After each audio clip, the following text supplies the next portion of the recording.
It's finally complete, the full anamorphic lens lineup for full-frame sensors by Sirui. They started out with 50 and 75mm, then later on they added a 35 and 100mm, all with a consistent 1.6 squeeze.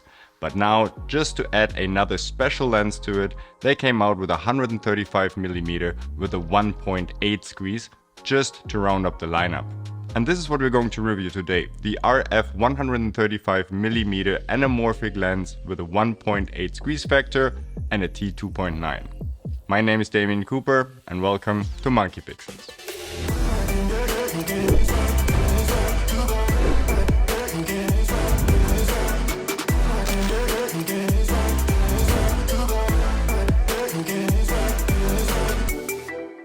So let's start with some of the most important facts of this lens. First of all, we're using the RF mount, and all of the sample footage you see throughout this review are being shot on the Canon R5C. The focal length is 135mm with a T2.9, and opposed to all the other lenses in the same lineup, now we do have a squeeze factor of 1.8 instead of 1.6. The lens structure includes 16 elements in 11 groups, and we have 12 aperture blades.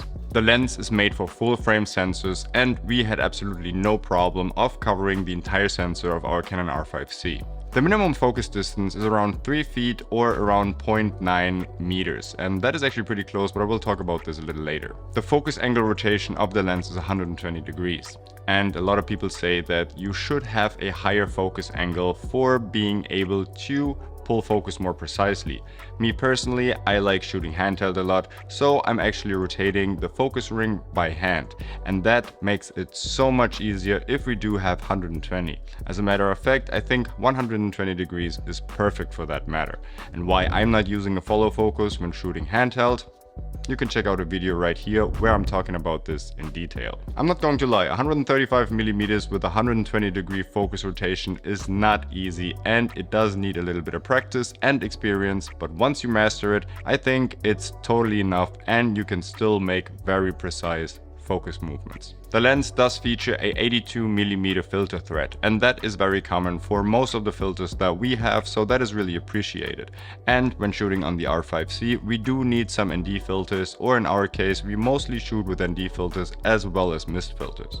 The outer diameter of the lens is 88mm, and that is kind of weird to me because most of the clamp-on matte boxes that we're using from SmallRig or Tilter are actually 95mm, so you can't use those and you need to have a screw-on filter, or you do need to have a step-up ring like we used in most of our videos when we were shooting outdoors.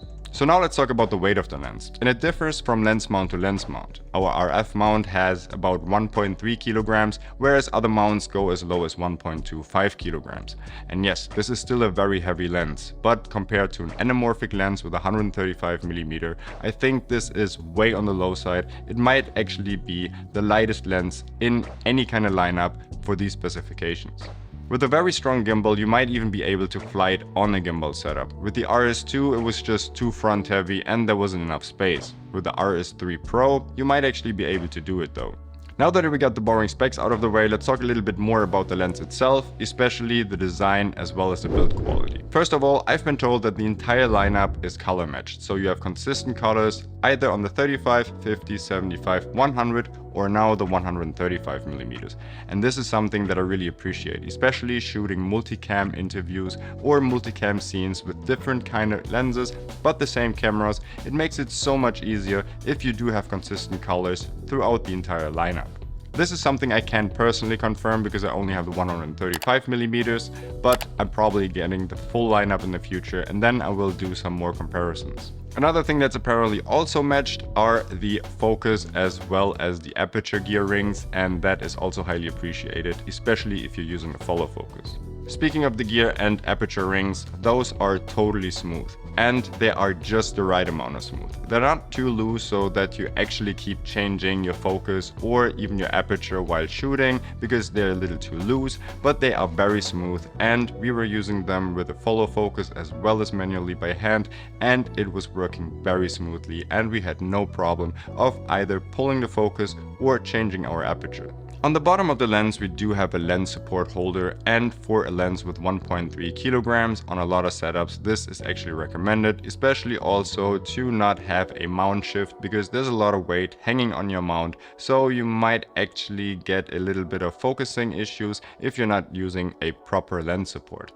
For me, when shooting handheld, I'm supporting the lens with my hand most of the times anyway, so I didn't use a lens support, but it's really great to have it, especially if you do some slider shots or if you're shooting on a tripod. Overall, the lens feels very high quality. It is very well made, it does have a hefty weight to it, and everything is made out of metal. The gears are smooth, as well as the filter thread in front is working very well, because on some lenses it's really tricky to screw on an additional filter, and here it's very smooth, and overall I can highly recommend the build quality of this lens. But now let's get to the most important parts, and that is the image quality.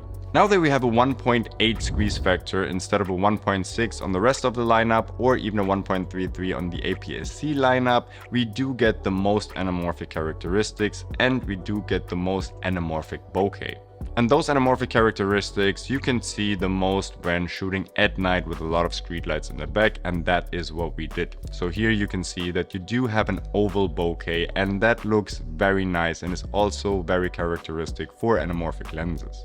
All of the shots you see throughout this video are shot on the Canon R5C integrated with our custom Canon LUT packs, and if you want to check them out, you can check them out down in the description below. Furthermore, the lens doesn't have any barrel distortion, and some people appreciate that, some people miss the barrel distortion. Me personally, I do like the barrel distortion, so when I'm shooting on anamorphic lenses, I want it to look different, I want it to have character, and barrel distortion is one thing that I do like about shooting with anamorphic lenses. But typically on higher focal length, like the 135mm, you never really see any barrel distortion anyway. And the Sirui is no different, and you won't see any barrel distortion here. When it comes to the sharpness of the lens, the Sirui 135mm is no different than all the other Sirui lenses that I have already used, and it is tech sharp.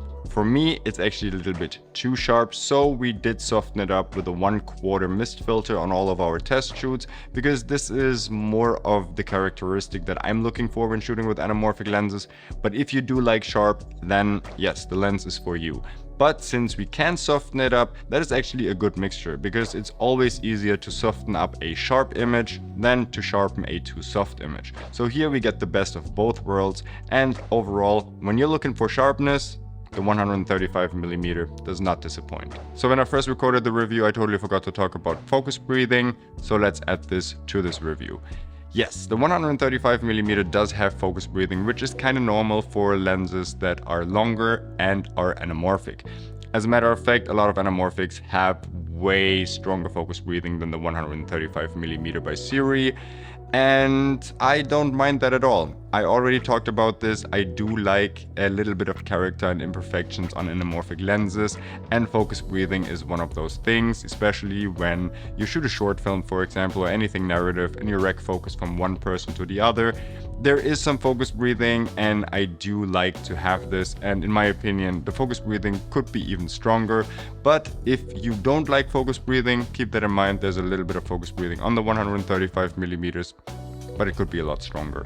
Unfortunately, it's winter here in Europe, and it is pitch dark at 4 p.m. right now, and I literally haven't seen the sun in 2 weeks. So we couldn't really test the lens with actual lens flares coming from the sun, but we went out at night and we shot in a very busy urban area here in Vienna with a lot of streetlights. And there you can see a lot of really nice looking lens flares. Just as all the other Sirui lenses, the 135mm also features blue lens flare streaks, and they are not as dominant as on other lenses that I've tested earlier, and that is really appreciated, because sometimes the earlier releases of Sirui lenses, not from this lineup but from other lineups, were a little bit too much on the nose for me. Yes, I do want to see these lens flares because that is one of the biggest selling points of anamorphic lenses, but if they're too straight up in your face, then I don't like that either. And here I think the 135mm produces an amazing lens streak, and it is not too subtle, but it's also not too on the nose either.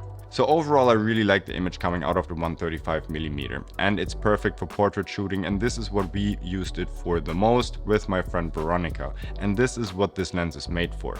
It is a great companion if you want to shoot some portraits of a person and you really want to separate him or her from the background. The lens produces a great separation from your subject to the background with a really smooth bokeh, and this is something that I really like when shooting portraits. So now, having said all that, what is my overall verdict of the Sirui 135mm anamorphic lens? I really do like it. It has an amazing build quality, it has great image quality, I do like the lens flares coming out of it, the bokeh is nice and smooth, and it's a great portrait lens.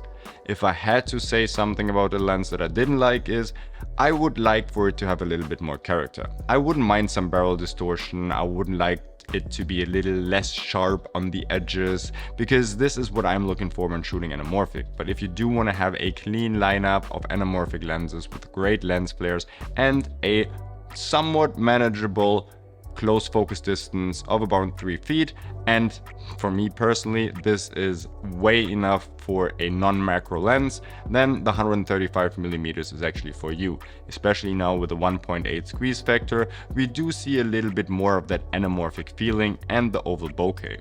So if you want to check out this lens, it will be released today, December 19th, at an early special price of $1,279 US. But if you want to snag off another 5%, then you can use our discount code MonkeyPixels with the link in the description below. And there's also additional information to even more discounts down in the description below. So you go ahead and check that out. I hope you like this review and you can now make a better informed decision if the 135mm 1.8 squeeze T2.9 is a good choice for you. And if you want to check out more videos on our channel also about the APS-C lineup of the Sirui anamorphic lenses, then you can do so right here while you're already at it.